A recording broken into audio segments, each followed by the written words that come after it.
Hi, and welcome to Rico's Place, down on the corner of Kuamoʻo Street and Kuhio in Waikiki. Rico Woltz holds court most nights there in front of the ABC store at the start of where Kuhio branches off Kalakaua, across the street from the statue of King Kalakaua himself. Rico plays electric guitar and chats with anyone who cares to. He knows many of the people who live in the neighborhood, housed and unhoused, and he gets to meet quite a few tourists passing through too. My name is Rich Rath, and I'm one of the people Rico has gotten to know in the neighborhood since I live around the corner. I play guitar too, so I come down and sit in, talk some story, and record things. Tonight we'll play some music you won't hear anywhere else, and Rico will tell a story that might make you think the next time you see an unhoused person struggling, or not struggling, on the streets here in Waikiki or elsewhere in town. With that, let's begin. Here's Rico. So, I was talking to one of the guys that hang out here the other day, and you'll never believe what I found out. What? I found out that he had been in like 40 films. There's a real tall guy that comes by that always says, "You sound like you make me think of New Orleans." He's an upper echelon SAG actor.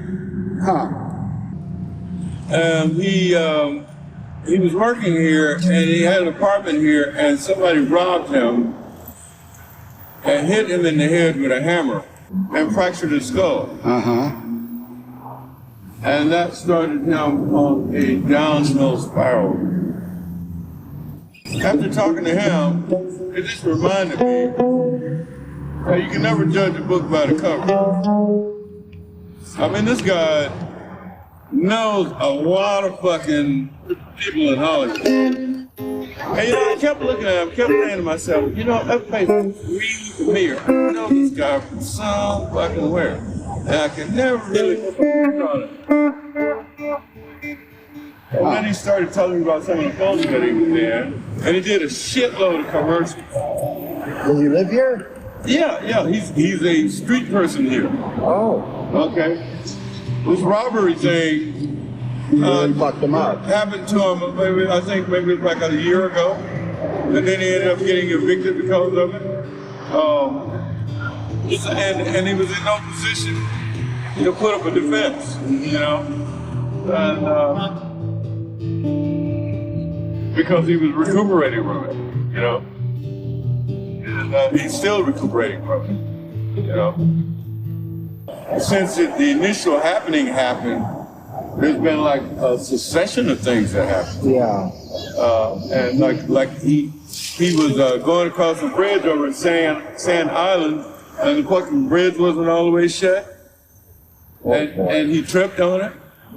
And when he woke up, he was in Queens Hospital because the bridge is all made out of steel, and he just face planted on the steel bridge.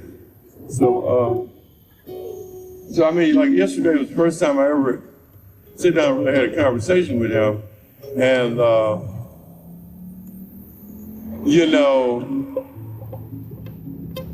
it was. I realized that I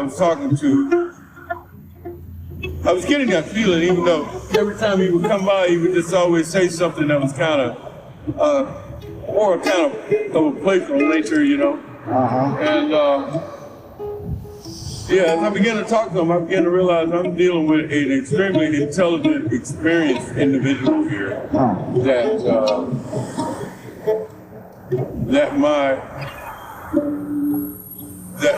my initial perceptions of him were pretty much accurate, because I didn't know what it was, but I knew it was something. I knew it was something like that was different.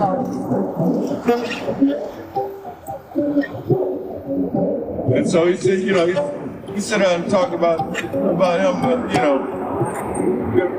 working on one film, reading the script for another one, developing the character for another one, working like in a 3-year period. He said he did 10 major films. Wow. Yeah. He's not a leading man, but he's He's a supporting role actor. Yeah, have you seen him like on TV or in the? I've seen him in films, yeah. I've seen him in films. But he's growing a beard now. He grew a beard. But, you know, see, I studied art and from a little kid. And so I studied facial structure and bone structure and shit like that. And I was one of those kids that got accepted to the art school when I was like 8, 9 years old. But I didn't go because we didn't have money to pay the tuition. But I could see a face underneath the hair. Right. I could recognize the face underneath the hair, but I couldn't determine where I knew it from. So in the movie, he's also in Full Metal Jacket.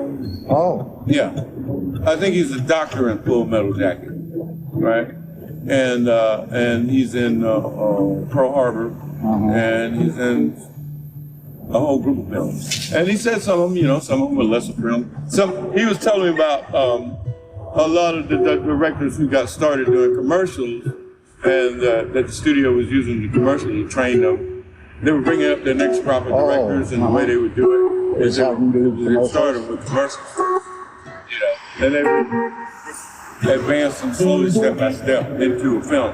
They get a C-level film, a B-level film, and step them up as they could depend on them managing the budget for the film and bringing the job in on time. You know, because it's like what I tell people: producers are managers. They're budget managers. They timeline managers, and directors are artistic. Are the artistic people?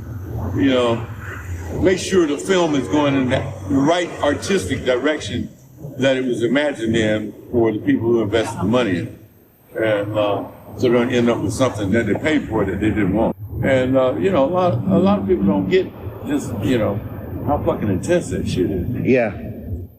We're not worried about the actors. That's what we were talking about. We were talking about the fact that the directors, you know, the last thing on their list of responsibilities to worry about is who's going to act the part. You know, it's because, you know, they got all this other shit they got to deal with. Yeah.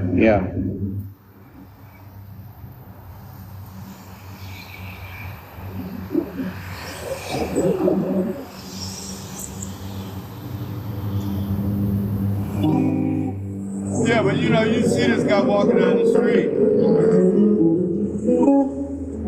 right now, and it would be the last thing you think you knew anything about.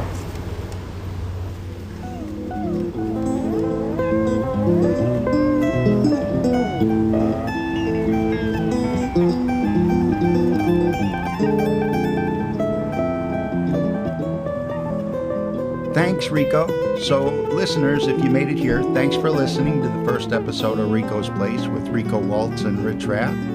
If you want to hear all the music from Rico and Rich, check out SoundCloud.com/RichRath, RichRath, just like my name, where you will find the Rico's Place playlist. That's all lowercase, by the way. The podcast is a production of Way Music. Find out more at way.net. That's just way.net.